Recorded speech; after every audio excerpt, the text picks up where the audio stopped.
Elias stood on the weathered mahogany deck of the house he called Solace, a sprawling Victorian structure perched on the jagged cliffs of North Point. The salt-crusted air of the Atlantic swept over the railings, carrying the scent of brine and old pine. This house was more than just a collection of stone and timber. It was a fortress of his own making, a physical manifestation of a decade spent in grueling labor and calculated solitude. Every beam had been inspected by his hands, and every floorboard had been polished until it reflected the flickering light of the hearth.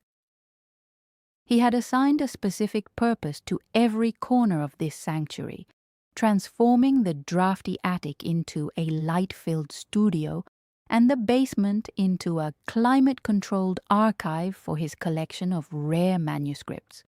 This was his world, a sovereign territory where he alone held the keys and the authority to dictate the flow of time. Ownership was not a mere legal concept to Elias. It was a spiritual boundary that separated his hard-won peace from the chaotic demands of a world that always wanted more than he was willing to give. He had spent years ensuring that no bank held a lien and no relative held a claim, anchoring his identity in the very soil upon which Solace stood, a testament to his autonomy and his refusal to be a passenger in his own life. The tranquility of the morning was shattered by the rhythmic crunch of gravel under heavy tires, signaling the arrival of his sister Miriam and her husband Arthur. As they stepped out of their overstuffed SUV, a heavy silence descended upon the deck, a weight that Elias felt in the pit of his stomach. It was not a peaceful silence, but rather the suffocating quiet that precedes a storm, thick with the unspoken expectations of a family that viewed his success as a communal resource. Miriam did not greet him with a hug or a question about his well-being. Instead, she stood with her hands on her hips, surveying the property with a proprietary glint in her eyes that made Elias's skin crawl. Arthur began unloading trunks and boxes with an efficiency that suggested they weren't just visiting for the weekend, but were preparing for a permanent siege. The air between them grew dense, saturated with the history of their childhood, where Miriam had always been the one to decide the rules of the game. Elias watched from the railing, his silence serving as a shield against the premature intimacy they were trying to force upon his home.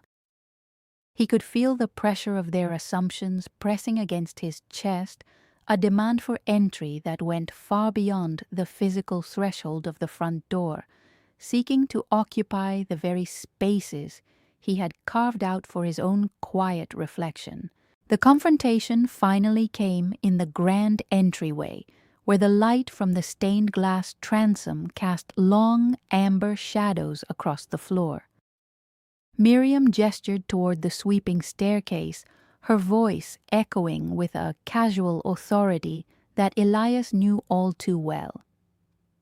She spoke of how the north wing would be perfect for their guest quarters, and how Arthur could use the library as a home office, as if they were discussing a shared inheritance rather than his private residence. Elias waited for her to pause, the weight of her entitlement hanging in the air like smoke. When he spoke, his voice was not raised in anger, but it possessed a crystalline clarity that sliced through her domestic fantasies. He looked her directly in the eyes and delivered a refusal so absolute it seemed to vibrate in the stillness of the room.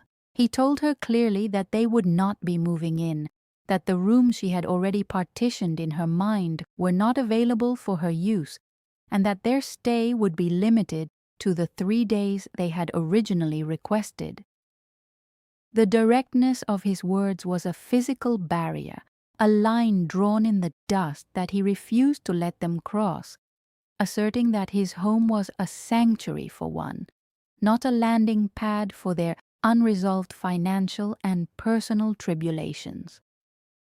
The shock on Miriam's face revealed the sheer depth of her assumption, a reality constructed on the belief that family ties automatically dissolved the boundaries of private property. For years she had operated under the delusion that Elias's solitude was a temporary state, a vacuum waiting to be filled by the needs of his more traditional, more burdened relatives. She saw his three-bedroom home not as his private refuge, but as an underutilized asset that belonged by some unspoken moral right to the collective. In her mind, his refusal was not an act of self-preservation, but a betrayal of the blood pact that she believed gave her license to his life. The assumption was a rot that had started small, fueled by his previous kindnesses and his tendency to stay quiet during family disputes, but it had grown into a monstrous entitlement that now stood before him, gasping in disbelief. She had never considered that he might value his independence more than their approval, or that the walls of Solace were built specifically to keep out the very noise and entitlement she brought with her. The reality of her displacement was a cold bath, forcing her to see the man in front of her not as a younger brother to be managed, but as an adult with a will of iron and a home that was truly his own. To solidify his position, Elias leaned against the heavy oak doorframe and spoke of the legal structure that governed his life, a reality that left no room for family sentimentality or traditional guilt. He reminded Miriam that the deed to Solace was in his name alone, and that every penny of the mortgage, the insurance, and the maintenance had been drawn from his own accounts. He spoke of the meticulous planning he had undertaken to ensure that his estate was protected from the very kind of encroachment she was attempting. This wasn't a family home passed down through generations with fuzzy lines of ownership. It was a contemporary acquisition, legally fortified and ethically clear. He mentioned the specific clauses he had written into his living trust, ensuring that the property would never become a point of contention among siblings or a source of unearned shelter for those who had not contributed to its upkeep. By invoking the language of law and finance, Elias stripped the emotional veneer from Miriam's demands, exposing them as the overreaches they truly were. He made it clear that while blood might be thicker than water, it was not stronger than a legally binding contract, and his loyalty to his own peace was the highest law within these four walls. As the sun began to set, casting a deep crimson glow over the room, a profound change occurred in the atmosphere. The frantic energy of Miriam and Arthur's arrival had evaporated, replaced by a somber realization that the power dynamic had shifted irrevocably. The room felt larger, the ceilings higher, as the weight of their expectations lifted and drifted away like ash. Miriam's posture slumped, the proprietary glint in her eyes extinguished by the cold reality of her brother's boundaries. Arthur stopped moving boxes, leaving them stacked haphazardly in the foyer like a monument to a failed invasion. The house itself seemed to breathe a sigh of relief, the air clearing as the boundaries were set and respected. Elias felt a surge of quiet triumph, not because he had defeated his family, but because he had successfully defended himself. The silence that followed was no longer heavy or suffocating. It was the clean, crisp silence of a space that had been reclaimed. He watched as they began to carry their belongings back to the car, the house standing tall and indifferent behind him. The change was permanent.